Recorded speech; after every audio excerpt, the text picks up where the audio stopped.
শাহিন আর চ্যাপা দুইজনই কিন্তু এখন পুরাপুরি প্রেসার কুকার মোডে আছে।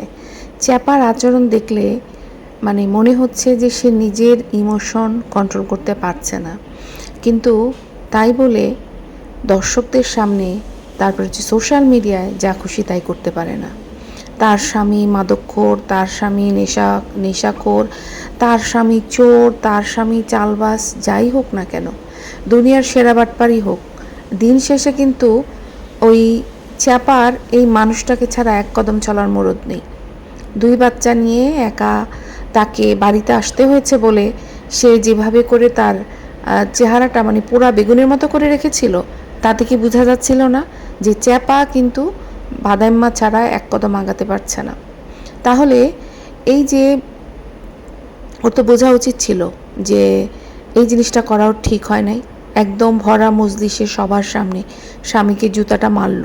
হ্যাঁ, তো এখন স্বামী যদি তার মামাতো ভাইয়ের বিয়েতে যাওয়ার বাহানায় বাই বাই বলে দেয়, তাহলে চ্যাপা কেন নিতে পারছে না? সারা রাস্তা জুড়ে এই চ্যাপার মুখটা বাংলা পাঁচের মতো করে বসেছিল কেন?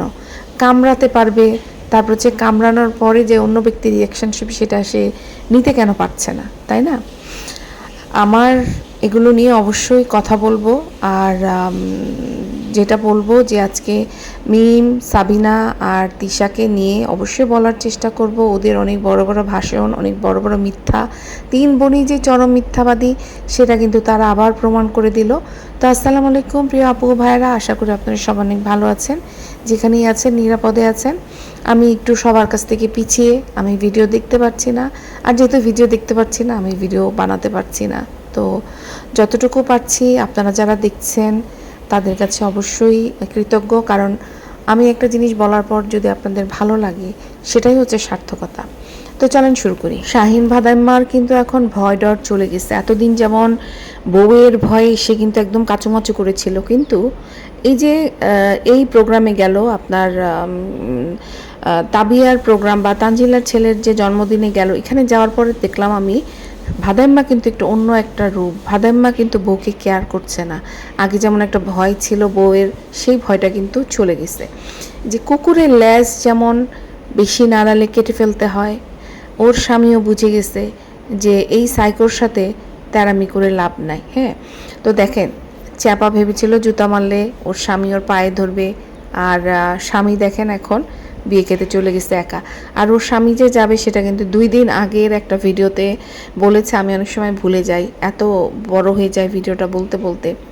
ওর স্বামী কিন্তু একটা ভিডিওতে তিশার সাথে গল্প করছিল, তো তখন বলছিল কে কে যাবে বিয়েতে, তখন চ্যাপা বলছে চ্যাপা বাড়িতে চলে যাবে, আর ভাদাইম্মা বলছে আমি তো বিয়ে খাইতে যাব। তখন কিন্তু আবার ওর মুখটা এরকম বাংলা পাঁচের মতো কালো হয়ে গেছিল। তারপরেও ও বোধহয় এই কয়দিন ধরে অনেক কিছু চেষ্টা করছে ভাদাইম্মাকে নিয়ে যাওয়ার জন্য, কিন্তু ভাদাইম্মা কিন্তু একরোখা। ভাদাইম্মা বিয়েতে যাবে তো যাবে। তো এখন অনেকেই বলছে যে কেন ভাদাইম্মা একা একা 2 বাচ্চা নিয়ে ওকে একা ফেলে দিল। তো একা একা যায় নাই, সবাই তো, সাবিনাও তো 2 বাচ্চা নিয়ে একা একাই আসছে। একা একা পরিবার লোকজনের সাথে আসছে, স্বামী ছাড়া আসছে। আবার মিম যদিও 2 জনকে নিয়ে আসছে, মিমের স্বামী, মিমের বাসার কাজের আপা, সবাইকে নিয়ে কিন্তু মিম আসছে। আবার ওইখানে ওইয়েরও কিন্তু ছিল, হেল্প করার মতো কেউ ছিল না, কারণ ওই নাম যেন কি বিল্লাল কিন্তু খুব একটা নাহারকে কাজে কর্মে হেল্প করে না, আবার অপমানও করে।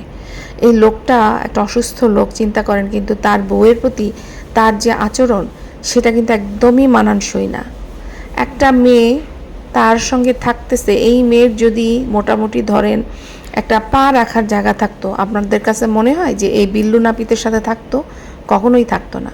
ওই মেয়েটার গরিব বলেই মেয়েটা জানা, কিন্তু ওর যদি চরিত্র খারাপ হতো নাহার কিন্তু ইজিলি অন্য ব্যাটার সঙ্গে ভেগে চলে যেতে পারতো। কিন্তু নাহারের বাচ্চাদের প্রতি আমার মনে হয় ভালোবাসা আছে, যার কারণেই সে ভেগে যায় না। না হয় এরকম একটা লোকের সঙ্গে কে থাকে? নাহার তো দেখতে শুনতে ভালো, কে থাকে ভাই? মাল্টিপ্লাগের মতো একটা দেখতে পুরুষদের মতো একটা মহিলা যদি এরকম প্রেম করতে পারে, তারপরে বাপ্পির সাথে প্রেম করতে পারে, তাহলে আপনাদের কাছে মনে হয় না নাহারেরও সেই সুযোগ আছে? নাহার হয়তো নিজের বাচ্চাদের কথা চিন্তা করে এখানেই মাটি কামড়ে পড়ে আছে। অনেক মায়েরা আছে যারা তাদের সন্তানদেরকে ভালোবাসে, সন্তানদেরকে একটা কমপ্লিট ফ্যামিলি দিতে চায়, তারা কখনোই বাচ্চা ফেলে অন্য পুরুষের হাত ধরে যায় না। তারা নিজের সুখ বিসর্জন দেয় বাচ্চাদের দিকে তাকিয়ে। হ্যাঁ, এরকম হাজার হাজার নারী আছে, আপনারা দেখতে পাবেন। আবার এরকমও নারী আছে যারা শুধু নিজের সুখ চিন্তা করে, বাচ্চাদের সুখ চিন্তা করে না। তো যাই হোক, যেটা বলতে চাচ্ছিলাম যে চ্যাপা যেটা করলো, এই যে ভরা মজলিসে তাকে এমন কিছু বলা হয় নাই, তাকে উদ্দেশ্য করে কিছু বলা হয় নাই। ভাদাইম্মা শুধু বলছে যে এখানে সবাই ভালো নাচতেছে একজন ছাড়া। আর সেই একজনকে সবাই যখন জিজ্ঞেস করছে, ভাদাইম্মা বলছে আমি বলবো না। এই একটা কথায় সে সেটা নিজের গায়ের মধ্যে নিছে, তার মানে সে ভালো নাচে না, সে সেটা স্বীকার করছে। তো এই কথার পরিপ্রেক্ষিতে যদি কোনো ওয়াইফ তার হাজব্যান্ডকে জুতা ছুঁড়ে মারে ভরা মজলিসে, সেই ওয়াইফ মাদকখোর হোক, নেশাখোর হোক, যাই হোক, তার মধ্যে যদি বিন্দু মাত্র আত্মসম্মান বোধ থাকে, সে তো কখনোই এই বুকে ক্ষমা করবে না। তোমাদের মধ্যে ঝগড়াঝাটি, মারামারি, কাটাকাটি যেটাই হোক, সেটা তোমরা তোমাদের ঘরের মধ্যে বন্দি রাখো।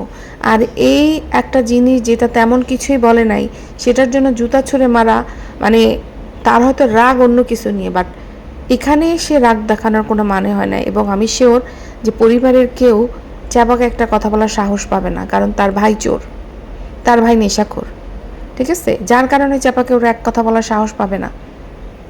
তারপরে দেখেন যে এই যে চ্যাপা, মানে কি বলবো এটাকে, এই যে চ্যাপা স্বামীকে ছাড়া চলতে পারছে না, সে কিন্তু কমেন্ট বক্সেও লিখছে সে একা আসছে। হ্যাঁ, যেখানে সে তার স্বামীকে চোর বলছে, নেশাখোর বলছে, যার স্বামীকে জুতা ছুঁড়ে মারছে, তার মানে তার স্বামীর প্রতি বিন্দু মাত্র কোনো সম্মানবোধ নাই। তা সম্মানবোধ না থাকা যেই স্বামী, সেই স্বামীকে তুই আবার তোর সাথে কিভাবে আশা করতেছিস? যেই স্বামীকে সারা চেয়ে চলতে পারে না, তা ওর চেহারা কালো করার কারণ কি ছিল? কারণ ওর স্বামী ওর সাথে যাচ্ছে না, ওর 2 বাচ্চা নিয়ে কষ্ট হবে। তাহলে ওর যেহেতু স্বামীকে দরকার, তাহলে সেই স্বামীকেও সবার সামনে জুতা মারে কি করে? শুধু তো জুতা মারে নাই, হ্যাঁ, ও তো অসম্মান করছে। তো সে অবশ্যই মানসিক রোগী, বুঝতে পারতেছেন একটা সামান্য কারণে যে জুতা ছুঁড়ে মারে পাবলিকলি, সে কতটা বিপর্যস্ত। তার স্বামী চুরি করছে, তার স্বামী যাই করছে, সে ডিসিশন নিতে পারে বসে। তার বোনদের বাড়িতে গেল, বোনদের বাড়িতে গিয়ে কোনো ডিসিশন কেন নিল না? এখানে তো 3 বোনই ছিল। অন্য সময় তো চাপা কমপ্লেন করে যে তার ননদদেরকে ডাকলে এই ব্যাপারে আসে না, এখন তো 3 বোন ছিল ওইখানে, সে কোনো কিছু করলো না কেন? আর করার পরে শাহিন বাদাম্মা কেন চলে গেল নানার বাড়িতে? আর দেখেন, আলটিমেটলি শাহিন বাদাম্মাকে শ্বশুর বাড়িতেই যাইতে হইতো। তো শ্বশুর বাড়িতে গিয়ে তো বেটাকে আরও জুতাইতো। তো এই জুতানোর থেকে বেটা ভাবছে যে আমি আমার মায়ের সাথে, বাবা মা আপনার বয়স্ক মানুষ, ওদের সাথে সে গেছে, খুব ভালো হয়েছে। বাবা মা একা, ইয়েকে তো একা ছাড়ে নাই, চ্যাপাকে তো একা ছাড়ে নাই, চ্যাপা তারই ফ্যামিলির সঙ্গে গেছে। আর বাবা মাকে একা ছেড়ে দিলে এটা ভালো হইতো না। অবশ্যই আমি বলবো যে ভাদাইম্মা এই প্রথম ভালো কাজ করছে, বয়স্ক বাবা মাকে সঙ্গ দিতে গেছে, এটা বললেও ভুল বলা হবে। ভাদাইম্মা তার বউর কাছ থেকে, বউয়ের লাত্তিগুতা ঝাঁটার বাড়ি থেকে বাঁচার জন্যই তার মা বাবার সঙ্গে বিয়ে খাইতে গেছে। এবার আসি যে এই যে মিম বলল যে 7 তারিখে বাচ্চার স্কুল খুলে যাচ্ছে, সে তাড়াহুড়া করে বাচ্চার স্কুলের প্রতি তার হঠাৎ করে মানে এত রেসপন্সিবল হয়ে গেল যে সে স্কুলের জন্য চলে আসছে। আমার কাছে মনে হয় কি জানেন তো, এই গল্প ওর অন্ধ ভক্তরা বিশ্বাস করবে, কিন্তু মনে করেন যে বাচ্চার পড়াশোনার জন্য ও চলে আসবে, যেই মহিলা কিনা এ বাড়ি থেকে ও বাড়ি টোটো কোম্পানির মতো ঘুরে বেড়ায়, তো সে শুধুমাত্র বাচ্চার স্কুলের জন্য চলে আসবে? না না না না না। দেখলাম আজকের ভিডিওতে, পুরা ভিডিও দেখি নাই, যে তার বাচ্চার স্কুলে আজকে যাই নাই। তাহলে এত সিরিয়াস মানুষ যে বাচ্চার স্কুল 7 তারিখে খুলবে বলে চলে আসছে, সে বাচ্চাকে স্কুলেই দেয় নাই। বুঝতে পারছেন তো? তো আমি ভিডিওটা করার আগেই ওর ভিডিও চলে আসছে। আমি ভাবছিলাম যে এই ভিডিওটা সকালে ছাড়বো, কিন্তু আনফর্চুনেটলি সেটা হয়ে ওঠে নাই। তো বাচ্চার স্কুলটা ওর একটা বাহানা। আসলে ওই যে গরমে গিজগিজ করছে মানুষগুলো, তার মধ্যে হচ্ছে প্রতিদিন ওদেরকে কোরবানির গোশত তিশা শেষ করাচ্ছে। অনেক কোরবানির গোশত হয়েছে, তো এগুলো ওদেরকে খাওয়ায় শেষ করে ওদের অরুচি হয়ে গেছে। জমে অরুচি একটা কথা আছে না, ওদেরকে অরুচি করে ফেলছে। তো সেখান থেকে ভাগার জন্যই কিন্তু এই মিম পালাইছে। মিম কিন্তু স্বীকার করছে যে এতদিন পরে এসে ওরা একটু খাবার খেয়ে তৃপ্তি পাইছে। সকালবেলা আসার সময় ওদেরকে কি খাওয়াইছে, যেই মাংসটা মিম রান্না করছিল আগের দিন রাতে সেটা ঝোল দিয়ে খেয়ে আসছে। তিশা এইরকমই যে ওদের জন্য যে একটু ব্যবস্থা করবে খাওয়ার, সেটা পর্যন্ত করে না। এরা এত ভালোবাসা করে। তিশার বাসা হেল্পিং হ্যান্ডের অভাব ছিল না, কিন্তু তিশা রান্নাবান্না করে নাই। তাহলে তিশা যে মানুষকে আপ্যায়ন ঠিকমতো করে না, আবার মানুষের কাছ থেকে আপ্যায়ন আশা করে, বুঝছেন কীরকম দুমুখী সাপ সে। তো মিম মেনলি চলে আসছে কারণ তিশা রীতিমতো ওদের ঘাড়েই রান্নাবান্না চাপাই দিছে। আর মাংস খাইতে খাইতে ওরা অতিষ্ঠ, ওদের রাতে ঠিকঠাক মতো ঘুমও হচ্ছিল না, ঠিকঠাক মতো জায়গা পাচ্ছিল না, ঘুমাবে কীভাবে। তো ভাবছে যে তিশা মানে দাসীবৃত্তি করবে, ঘুমাতে পারছে না। হ্যাঁ, আর হচ্ছে মাংস খাইতে খাইতে ওরা মানে টায়ার্ড হয়ে গেছে, যার কারণে ওরা একটা বাহানা দিয়ে কেটে পড়ছে। মানে একসাথে রত দেখা হলো, কলাও বেচা হলো, আর কাটুনি থেকেও বেঁচে গেল। এই একই কারণে কিন্তু সাবিনাও তাড়াতাড়ি পালাইছে। হ্যাঁ, তো এই সাবিনা বলেন, মিম বলেন, তিশা বলেন, এরা তিনজনই কিন্তু এক নম্বরের মিথ্যাবাদী। আর এখন এদের সাথে যুক্ত হচ্ছে মাল্টিপ্লাক। আজকে সে দেখলাম তার ভিডিওতে, আজকে না মানে গতকালের, তিশাকে সরাসরি আক্রমণ করছে যে তিশা কবে তাকে মিথ্যাবাদী বলছে সেইটা নিয়ে সে দর্শকরা তাকে আচ্ছা, দর্শকরা তো এটাও বলে যে তিশার হাজব্যান্ডের সাথে ওর পরকীয়া ছিল, সেটা কেন জিজ্ঞেস করলো না অন ক্যামেরায়? কেন মাল্টিপ্লাক? সেটা জিজ্ঞেস করার মতো তোর সাহস নাই। এমন কথা জিজ্ঞেস করছিস যেটা তিশা কখনোই তোর সামনে বলবে না। আবার কখন বলবে? যখন আবার তোদের লাগালাগি হবে তখন বলবে। আর এত পিরিতি তিশা যেখানে মিমকে কিস করলো না, সাবিনাকে কিস করলো না, সেখানে সে মাল্টিপ্লাককে কিস করে। মানে এগুলো কি একটু বেশি বেশি হয়ে গেছে না? কিস মানে কি বুঝতে পারছেন তো কেন করছে? কারণ তিশা যা এক্সপেকটেশন ছিল এই মাল্টিপ্লাগের থেকে, তার থেকে বেশি মাল্টিপ্লাগ মানে খুকিকে ধুয়ে দিছে। আর খুকিকে ধুয়ে দিছে বলে হচ্ছে তিশা অনেক খুশি, যার কারণে ওকে চুমু খাইছে, বুঝছেন? এটাই হচ্ছে আসল কারণ, আর কোনো আসল কারণ নাই। তো এবার আসি যে মিমের আজকের না গতকালের একটা ভিডিও, যাই হোক আমি সব কিছু দেরি করে দেখি। তো সেখানে মিম বেশ ইমোশনাল ডায়ালগ ছাড়ছে যে সে ছোটোবেলায় খালা মামার ভালোবাসা পায় নাই, তাদের কোলে উঠতে পারে নাই, তাদের খালা মামা কি সেই জিনিসটা জানে না। কেন পায় নাই? কারণ তার মা দিনরাত খাটাখাটনি করে সংসার সামলেছে, আর ছেলে মেয়েকে যেন মানে নিয়ে ভালো থাকতে পারে সেই চেষ্টা করেছে। তো এই ভাষণ দেওয়ার আগে আমার মনে হয় যে ওর একটু নিজের ফ্যামিলি ব্যাকগ্রাউন্ড নিয়ে পড়াশোনা করা উচিত ছিল। আজকে যদি মিমের মা তিশা সাবিনাদের মতো, তার 3 মেয়ের মতো বাচ্চা কাচ্চার স্কুল গোল্লায় দিয়ে 24 ঘন্টা সে যদি তার মানে কি বলে এটাকে, মায়ের বাড়িতে পড়ে থাকতো, হ্যাঁ, টোটো কোম্পানির ম্যানেজার সে যে দৌড়াদৌড়ি করতো, তাহলে মিম আজকে এই যে তালাকপ্রাপ্ত সানির কাছ থেকে যে তালাক পেয়ে যে বাবার বাড়িতে সে উঠছিল, সেই ছাপটুকু পেত না। ওর মা সংসার সামনে ছিল বলেই, মামার বাড়িতে খালার বাড়িতে দৌড়াদৌড়ি করে নাই বলেই আজকে যে ও সোশ্যাল মিডিয়াতে এসে বড় বড় লেকচার মারার সুযোগ পাচ্ছে, সেই সুযোগটা দিয়েছে। হ্যাঁ, আগে ভাবতাম যে সাবিনা আর তিশাই বুঝি মিথ্যার উপরে পিএইচডি ডিগ্রি নিচ্ছে, কিন্তু এখন দেখলাম যে মিমও কম যায় না। ওরা ছোটোবেলায় যা পায়নি তা নাকি এখন ওর মানে বাচ্চাদের, ওর নিজের বাচ্চাদেরকে ওদেরকে নাকি বিলিয়ে বেড়ানোর জন্য ওরা নাকি এগুলো করছে। একদমই মিথ্যা কথা। এদের ভিতরে কোনো ভালোবাসা কোনো কিছু নাই।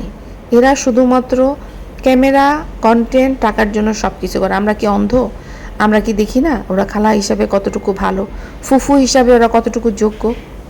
আজকে যদি এদের মা বিয়ের পর এদের মতোই বাপের বাড়ি করে পাগল থাকতো আর বলতো বাপের বাড়ি দুনিয়ার একমাত্র শান্তির জায়গা, এই ভেবে যদি ওর মা বাপের বাড়ি দৌড়াদৌড়ি করতো, তাহলে আজকে মিম এই যে বাপের বাড়ি শান্তির জায়গা বলে যে চলে আসতেছে, এবং বছরের 365 দিনের মধ্যে যে 360 দিনেই জামার সংসার পিছনে ফেলে, নিজের সংসার পিছনে ফেলে বাপের বাড়িতে পড়ে থাকতো, সেটা কোথায় পেত?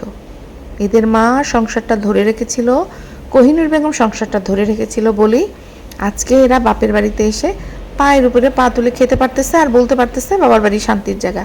কেন? ওদের মায়ের বাবার বাড়ি শান্তির জায়গা না? পৃথিবীর সব মেয়েদের বাবার বাড়ির শান্তির জায়গা, প্রত্যেকটা মেয়ের। আমার কাছে আমার বাবার বাড়ির শান্তির জায়গা না, আপনাদের কাছে না, সবার কাছেই শান্তির জায়গা। কিন্তু কেন আমরা বলি সবসময় যে একটা কথা আছে যে মেয়েদের জীবনটা অনেক কষ্টের, কেন? কারণ হচ্ছে আমরা আরেকটা জায়গায় সংসার পাততে আসছি। এই সংসারটাকে যদি আমরা ভালো না বেসে বাবার বাড়ি দৌড়াদৌড়ি করি, তাহলে কিন্তু আমার সংসার আর কোনো দিনও হবে না। যেরকম আমরা ওদেরকে দেখতে পাচ্ছি, ওদের কোনো সংসার আছে? আজকে সাবিনা তার সংসারে একটা দিন টিকতে পারে না, সাবিনাকে দৌড় দিতে হয় আরেক বাড়িতে। এটা কি কোনো সংসার বলেন? আমারও ভালো লাগে আমার বাবার বাড়িতে গিয়ে থাকতে, কিন্তু আমি যদি আমার বাবার বাড়িতে থাকি, আমার যে একটা সংসার আছে, সেই সংসারটা কিন্তু অযত্নে নষ্ট হয়ে যাবে, ঠিক আছে? তো যার কারণে আমাকে কষ্ট করে বুকে পাথর চেপে পড়ে থাকতে হয় এখানে। অনেক দিন গেছে, আমি কান্না করতাম, আমাকে আমার হাজব্যান্ড বলতো যে এভাবে করলে কিভাবে হবে, হ্যাঁ, প্রতিদিনই বলতাম যে না আমার এই অবস্থা, আমি মা মা মা মা করতাম। কারণ সে কাহিনী পরে বলবো এক সময়, ঠিক আছে, যে আমি আসলে কি ছিলাম আর কি হয়ে গেছি। তো যাই হোক, আমার তো একটা ব্লগিং চ্যানেল না, তো সেই জন্য আমি আমার গল্প কি বলবো। আচ্ছা যাই হোক, তারপরে যেটা বলতেছিলাম যে আজকে ওর মা যদি এটা করতো, নিজের সংসার ফেলে, তাহলে এদের আর বাবার বাড়িতে থাকার শান্তিটা পেত না। কোহিনূর বেগম নিজে সংসার ধরে বেঁচেছিল, ধরে রেখেছিল বলে আজকেরা বাপের বাড়িতে এসে করে। এরা হচ্ছে এক একজন সংসার ভাঙার কারিগর, সোজা কথা। তো যাই হোক, এবার আসি হচ্ছে এই যে উগান্ডার হাতিকে নিয়ে। এই যে উগান্ডার হাতি, হ্যাঁ, মনে করেন যে এবার হাড়ে হাড়ে টের পাচ্ছে বাচ্চা নিয়ে একা চলা কতটা কঠিন। অন্যান্য সময় কিন্তু ওর সাথে রাব্বি থাকে। এর আগেরবার মামার বাড়িতে গেছে, তখন কিন্তু রাব্বিকে নিয়ে গেছে। তো রাব্বি মনে করেন যে সুটকেসও টানে, মান্নাতকেও কোলে নেয়। আর উগান্ডার হাতি মানে সাবিনা মহারানীর মতো হেঁটে যায়, হা হা হি হি করতো। এবার রাব্বি না থাকায় পুরা বোঝাটা কার উপরে পড়েছে? এই মরিয়মের উপরে বেশি পড়েছে, সাবিনার উপরে কম পড়েছে। বাস সাবিনাকে দেখবেন, সাবিনার কিন্তু ফিউজ উড়ে গেছে। আমি একটা ভিডিওতে দেখলাম যে মিমরা যখন চলে যাচ্ছিল, তখন সবাই বলছিল না যে সাবিনা কোথায়, কমেন্ট বক্সে লিখছিল সাবিনা কোথায়, সাবিনা কোথায়। তো তখন দেখলাম যে সাবিনা একটা গাছের, ওই যে গাছের নিচে যে ওরা গল্প করতে বসে, সেখানে সাবিনা পুরা একদম মোশনলেস, এক্সপ্রেশনহীনভাবে, মানে মনে হচ্ছিল একটা জম্বি দাঁড়ায় আছে, চেহারাটা এমন করে। আমি তো ভয় পেয়ে গেছি যে ওর উপরে কি জিন পরির আসর হয়েছে নাকি, পুরা জম্বির মতো দাঁড়াইছিল। তো ভাবেন একটা মহিলা, মেয়ের স্কুল খুলে গেছে, মানে মরিয়মের স্কুল কিন্তু 7 তারিখে খুলে গেছে। শুধু মরিয়মের না, সব বাচ্চাদের কিন্তু এখন স্কুলে পরীক্ষা শুরু হবে। মায়েরা যারা যারা ঈদ করতে শ্বশুর বাড়ি বাপের বাড়ি গেছিল, এরা কিন্তু সব তাড়াতাড়ি চলে আসছে, 1-2 দিন করেই চলে আসছে, যেহেতু বাচ্চাদের পরীক্ষা শেষ করে তারপরে হচ্ছে তারা আবার ঈদের যে প্রোগ্রাম, আত্মীয় স্বজনের সাথে ঘোরাঘুরি, সেটা করবে। সেখানে এই সাবিনা, প্রচণ্ড গরম, কিন্তু প্রচণ্ড গরম। তো বিয়ের কিন্তু এখনও 3 দিন বাকি, 10 তারিখে হচ্ছে বিয়ে, আর 7 তারিখে ওরা চলে গেছে অলরেডি, নানা বাড়িতে গিয়ে বসে আছে। তো আমার কেন জানি মনে হয় যে আরিফের ঘরে পা দিলেই মনে হয় এমন অশান্তি শুরু করে, যে যার কারণে সাবিনা এই নানা বাড়িতে পালানোর জন্য উসখুস করে, বা সাবিনা বাপের বাড়ি যায়, নাহলে শ্বশুর বাড়ি যায়, নাহলে নানি শাশুড়ির বাড়িতে যায়। গরমে সিদ্ধ হয়ে যাচ্ছে, বাচ্চাটা কষ্ট পাচ্ছে, তবুও সে স্বামীর ঘরে থাকবে না। এর চেয়ে বড় প্রমাণ আর কি লাগে যে সাবিনার সংসারে কত অশান্তি, হ্যাঁ। আবার সাবিনাকে দেখলাম যে তার বোনের বাড়িতে যাওয়ার সময় তার ফল কেনার টাকা ছিল না, সে তার ব্যাগ হাতড়াচ্ছে টাকা খোঁজার জন্য, এরকম ফকিন্নি মার্কা ভাব একটা নিয়ে আসলো। অথচ ও যখন নানা বাড়িতে যাচ্ছিল, দেখলাম যে 1 গাদা ফল নিয়ে গেছে, 1 গাদা ফল কিনে নিয়ে গেছে। তো সাবিনা যখন লোকজন তাকে জিজ্ঞেস করছে মরিয়মের মরিয়মের স্কুল খুলে গেছে, তুমি কেন যাচ্ছ, সেখানে সে একটা এআই মার্কা রিপ্লাই দিচ্ছে, ঠিক আছে। আর সাবিনাকে একজন কমেন্ট করেছে যে আপনি সবখানে যেয়ে শুধু মাতব্বরি করেন, আর কি রান্না করলো না করলো তদারকি করেন। একটা বাড়িতে বেড়াতে গেছেন, সেখানে যে জিজ্ঞেস করলেন কি রান্না করলো, এত খাই কেন? সেটাতে কিন্তু ও কোনো এআই মার্কার রিপ্লাই দেয় নাই, হ্যাঁ। সেটা রিপ্লাই সে লিখছে, আমার মামির হাত ভাঙ্গা, তাকে সাহায্য করতে গিয়েছিলাম, তাতে আপনার কি সমস্যা হয়েছে আমাকে একটু জানাইবেন। অন্যের বিষয় ঘ্যান ঘ্যান না করলে হয় না, জ্ঞান কম দেন, নিজের উপর চর্চা করেন, ভদ্রতা বাবা মার কাছে শিখে আসবেন। এগুলো কিন্তু এআই কমেন্ট না, এগুলো নিজে লিখছে, মানে বুঝেন, যেগুলো যেগুলো সে অন্যায় করতেছে সেগুলিতে সে এআই মার্কা রিপ্লাই দিয়ে ছেড়ে দিচ্ছে, আর যেগুলি তার গায়ের মধ্যে লাগতেছে, ফোসকা পড়তেছে, সেগুলিতে সে নিজের মতো করে রিপ্লাই দিচ্ছে। তো ভিডিওটাতে দেখলাম যে তার মামি 2 হাত, একদম পরিষ্কার বোঝা যাচ্ছে তার মামির হাতে কোনো সমস্যা নাই, 2 হাত দিয়ে দিব্যি সে কড়াই নাড়লো, মশলা কষালো, হাত নাড়লো, হ্যাঁ 2 হাতেই নাড়াইলো, কোথাও কোনো ব্যান্ডেজ নাই, প্লাস্টারও নাই। সাবিনা কি ভাবছে যে মামির হাত ভাঙ্গা বলে সাবিনা নিজের মিথ্যাটাকে ঢেকে দিবে? ওর মামি না হয় এখন হাত ভাঙ্গা, কিন্তু এমন কোনো বাড়ি আছে যেখানে গিয়েও খাবারের সন্ধান করে না? বোনের বাড়িতে গেছে, ঘুম থেকে উঠেই মহিলা জম্বির মতো আগে রান্নাঘরে ঢুকছে খাওয়ার জন্য, এবং খাওয়ার সে অপেক্ষা করছে, যখন দেখছে যে সে ওই নাহার ভর্তা বানাচ্ছে সেই পর্যন্ত সে অপেক্ষা করছে খাওয়ার জন্য। সাবিনা যখন আগে খুকি ছিল বাড়িতে, ও যখনই বাড়িতে যেত ও কিন্তু সবার আগে খাওয়া। এই খুকিকেও অনেক জ্বালাতো, কী রান্না করছেন, আজকে কি, এখন কি, পরে কি। ওর মাকেও একইভাবে জ্বালাইছে, ওর মা অনেক বিরক্ত হতো, কিন্তু তার কিচ্ছু করার নাই, কারণ তার মেয়েদেরকে সে নিজে এরকম বানাইছে। আজকে যদি ছোটবেলা থেকে এগুলো না বলতো, বা ধরেন বড় হওয়ার পরেও যদি তার মা মেয়েদেরকে এই শাসন না করে, যে যেখানে যাচ্ছে যেভাবে খাবারের জন্য এইভাবে করে পড়ে যাচ্ছে সিংহের মতো, মানে সিংহ বা বাঘ যেমন ওদের যখন ক্ষুধা লাগে ওরা যেমন ঝাঁপিয়ে পড়ে, ঠিক এই 3 বোনও কিন্তু একই রকম। দেখেন আমরা সবাই কিন্তু খাওয়ার জন্যই এত কষ্ট করি, কাজ করি, যাই করি না কেন। তো কিন্তু কথা হচ্ছে সব কিছুরই একটা সৌন্দর্য থাকে। আমার ক্ষুধা লাগছে বলেই আমি যে কারো বাড়িতে, আমার বোনের বাড়িতে গিয়ে এভাবে ঝাঁপায় পড়তে পারি না, পারি কি? তাও যখন আপনি একজন ব্লগার, আপনি সেটা সোশ্যাল মিডিয়াতে শেয়ার করতেছেন, আমি কাউকে শেয়ার করতেছি না, আমি বাসায় আছি, সেখানেও যেমন ভদ্রতা মেনটেন করা উচিত, সেরকম আপনি যখন সোশ্যাল মিডিয়ায় ছাড়তেছেন তখন আপনি এরকম যদি মানে বাঘের মতো ঝাঁপিয়ে পড়েন খাবারের জন্য, সেটা কিন্তু খুবই দৃষ্টিকটু লাগে। তো এদের 3 বোনেরই একই অবস্থা। ওই যে তিশা সবসময় নিজেকে বড়লোক বাড়ির বউ বলে, আমার হাসিও পায়, সে নাকি বড়লোক বাড়ির বউ। হ্যাঁ, তো ওই যে একটা দালান তার শ্বশুর করে গেছে, ওইটা যদি না করতো, আর তার ননদ যদি ব্লগিং না করতো, ঠিক আছে, তার ননদ ব্লগিং করে টাকা ইনকাম করা শুরু করার পরে এই জঙ্গলিগুলিকে যদি না খুলে দিত তার ভাইয়ের তো কোনো যোগ্যতাই নাই। বুঝতেই পারতেছেন বদার কোনো যোগ্যতা নাই। বদা আজকে এত বছর পরে এসে এই যে ব্যবসার করতেছে, যে আপনার ইটের ভাটা করছে, এটাও কিন্তু মায়ের টাকা দিয়ে করছে, আর ওই যে খুকির টাকা মেরে খাইছে, এগুলো কিন্তু এখান থেকেই করছে। এই কথাগুলো আপনারা ভাববেন যে আমি কেন বলতেছি। হ্যাঁ, আবার অনেকে এসে আমাকে বলেন যে আপনি কুটনামি করতেছেন। এগুলো কুটনামি মানে কি? এগুলো ওরা ভিডিওতে দেখাচ্ছে। কুটনামি কি জিনিস আপনারা জানেন? আপনি যেটা করতেছেন সেটা কুটনামি, আমি যেটা করতেছি সেটা কুটনামি না। আমি ওদের ভিডিওতে যা দেখাচ্ছে তার উপরে ভিত্তি করে কথা বলতেছি। হ্যাঁ, আর আপনি যেটা করতেছেন ওদের দালাল চামচা হয়ে আমাকে এসে কথা বলতেছেন, আপনি এসে আমাকে বলেন আপনার গুনাহ হবে, গুনাহ আপনারও হবে।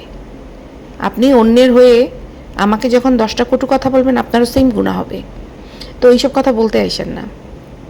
তো যাই হোক, আর কিছু মানুষ তো খুব জঘন্য জঘন্য কথাবার্তা বলে, এরা শুধু আমাকে না, এরা সব জায়গায় গিয়ে এই ধরনের কমেন্ট করে। হ্যাঁ, আপনাকে ছোট করবে, আবার বলবে আপনি তাকে ছোট করলেন কেন, মানে তাকে ছোট করলেন কেন বলে আপনাকে সে নিচে মানে ছোট করে দিচ্ছে। আসলে ছোট হচ্ছে কি, সে নিজেই ছোট হচ্ছে। তো যাই হোক, ওই সমস্ত লোকদেরকে নিয়ে কথা বলে লাভ নাই। এরা যে এত আয়োজন করলো সব কিছুই খুকিকে দেখানোর জন্য যে ওরা কত ভালো আছে, ওদের কোনো ঝগড়া বিবাদ হয় নাই, সব ঠিকঠাক আছে, কিন্তু খুকিকে দেখেন, খুকির কিন্তু চুলও বাঁকা হয় নাই। খুকি কিন্তু খুকির জীবন নিয়ে ঠিকঠাক আছে, খুকির ছেলে মেয়েদের নিয়ে খুকির পারিবারিক জিনিস নিয়ে নিজের সংসার নিয়ে ঠিকঠাক আছে। আমার তো মনে হয় না খুকির সময়ও আছে এদের এই সমস্ত রং ঢং নাচানাচি পানি মালামালি নিয়ে দেখার কোনো সময় খুকির আছে। তো এটা কিন্তু খুব ভালো করছে যে খুকির আল্লাহ যা করে মানুষের ভালোর জন্য করে। যখন কোনো মানুষকে একটা পরিবেশ থেকে সরায় নিয়ে আসে বুঝতে হবে এখানে অবশ্যই তার ভালো কিছু নিহিত আছে।